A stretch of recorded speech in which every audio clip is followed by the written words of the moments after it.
non dañ lay encore sur le retard bi waaw non dañ lay ñun ñoo lay remercier parce que yow tamit comme Malal ñu ngi la yéex a wax li nga xamante ni moom moo di invitation bi nga jóge voyage rek directement daal di ñëw loolu dañ la ciy remercier bu baax a baax te di la massawu coono alors comme ni ñu ko waxee ñuy waxtaane li nga xamante ni moom moo xew ci assemblée nationale ba ak boycott bi nga xamante ni ñii di opposition bi nag daal nañ ci àddu ni dañ ko rek fas yéene amal déjà boycott boobu noonu en tant que des députés ñu nii dañuy boycotter sa jàngat par rapport ak lu nu mel quand même. bon soxna Adjara man de moom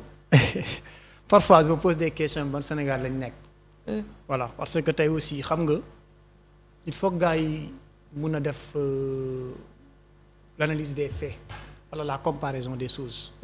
parce que wax dëgg yàlla man damay faral di wax ne que Sénégal a tout sauf une opposition. ayons le courage de le reconnaître. waaw parce que lii rek aussi moo leen dese ok donc ci plateau yi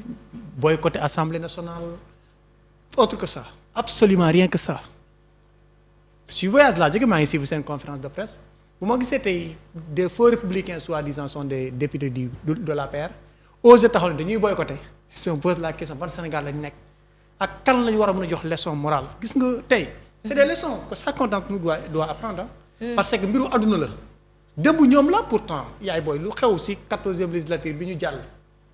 entre nous quand même ça n'a jamais existé dans l'histoire politique du Sénégal te pourtant mosuñ ci ngaan ils étaient devant la scène di def le sale boulot voilà di encourager le président de l'Assemblée nationale et le régime sortant si yoo xam ne dara baaxu ci xam nañ ne nekkuñu woon ci dëgg kon tey quand je vois aujourd'hui des députés comme pour moi surtout seet ay ñoom Abdou Mbow ay ñoom Thierno Alassane Sall qui se permettent quand même de donner des leçons morales disent que dañuy boycotter règlement intérieur de l'Assemblée nationale bi d'ailleurs non mais dañu jàpp ni loolu mais ñoom président doxalewul yoon daal ma wax la benn affaire nag coow lee bëri rek dama koy wax ma ne coow lee bëri rek ku nekk mun nga wéet attaquer Sonko mais jàkkaarloo ak moom yombul je savais qu'ils vont boycotter te xam naa le 14 encore ils vont boycotter parce que c'est ça qu'on appelle c'est ça le pouvoir de l'incompétence ñoom loolu moo leen dese. ragal a jàkkaarloo non c'est ça parce que xam nga tey boo nekk représentant du peuple nekk député du peuple je pense que tey ñoom ñoo waroon encourager le régime ci stratégie bu ñu jël ñëw assemblée nationale waxtaanee les questions d'actualité pourtant bu njëkk def doon am c'est vrai mais rare nga ko doon gis gars yi dañu doon daw assemblée nationale premier ministre dañu doon daw assemblée nationale yi pourquoi parce que il y avait des débats souvent il y a des débats très sensibles qui les attendaient à l'assemblée nationale ñoom ñooy yuuxu doxul chef de gouvernement mu ngi ñëw ne naa ñëw waxtaan ak yéen ñu waxtaan problème askan Sénégal et vous ayez le courage dem toog autour d'une table xam ngeen ne du ngeen taxaw dëgg amu ci tey dëgg amu ci suba bu xam nga tey y a des choses aussi man pour man defuñ ko Abdou May Faye kam seen bopp lañ koy def lii def leen di discrédibilité day tax dootuñu jaar dara Sénégal Sénégalais xam nañu qu'ils sont toujours dans la manipulation. pour yow dañu jiital politique bi que en tant que des représentants mais bu dul politique bu fekkee ne député du peuple nga. vous êtes un ambassadeur du peuple sa localité tànn la am fu mu la teg ne la demal nga leer ñu à l'Assemblée nationale nga war a ñëw plaider pour ces dernières là s'il même bu ñu la woon à 4 heures du matin le chef du gouvernement dafa war a ñëw vous devrez avoir le courage dem jàkkaarloog moom poser ko question yoo xam ne te moom lañ lay yóbbante parce que il a non action de choses à dire lu ñu fi wax mun nañ taxaw foofu wax ko. mais comme ni ko Malal di doon waxee sànq avant muy ñëw dañu jàpp ni wax ji dafa bëri et que dañu nekk ci temps de l'action quand même. yaay booy. gis nga caaxaan du tabax dëkk il faut qu'on se dise la vérité à un moment donné. on ne peut pas accepter d'être toujours dans le folklore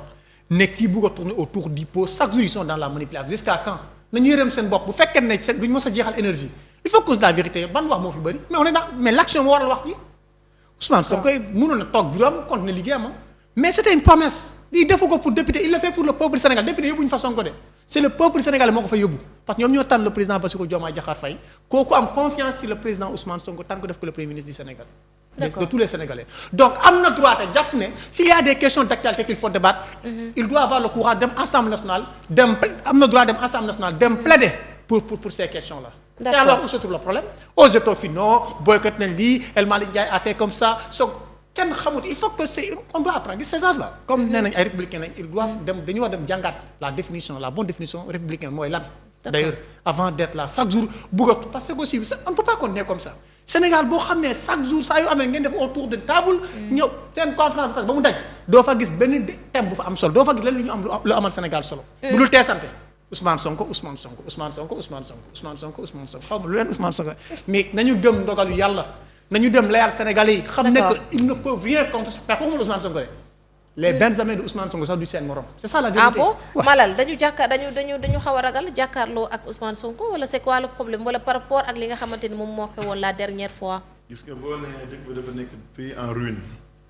waroo tal wax temps boo am da nga koy def dans les actions yu amal réew ma njëriñ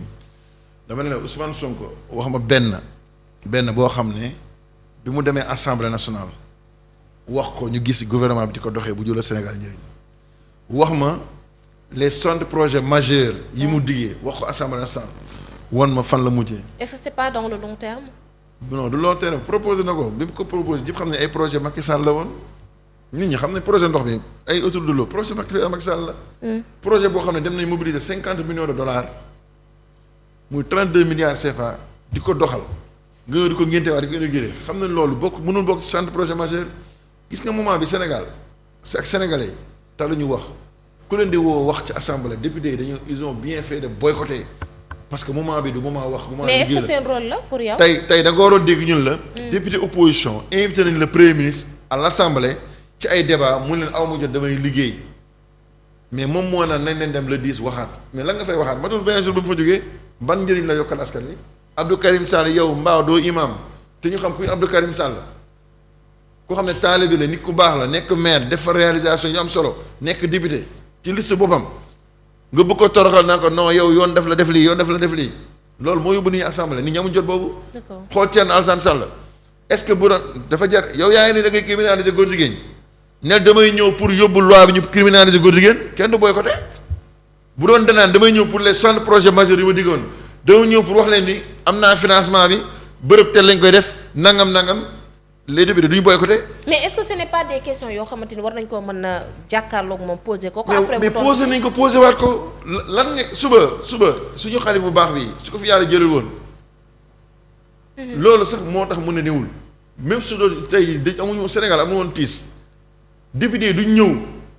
dañ koy boycotté amul dara lu leen fa war a def moment bi ku lay woo ci wax buggul Sénégal nee naa député opposition bi nga xam ne ñoom ñoo tey ñoo waroon ne. premier ministre kaay tolluñu ci criminalisation góor jigéen la xel la mais yow rek yaay yow kaay ñu wax pour lan nit ñi amuñ jot bi tey moom warul motiver ay débat te xam lu war a motiver kaay leen fexe kat nan la ñuy fexe ba inondation bi ñu jëm ñoom ñoo newoon inondation daaw du seen nawet bu doon danaan kaay leen ñu waxtaan nawet bii nga xam ne suñu nawet la nan lañ ciy defee ñun gouvernement bi benn député du boycotté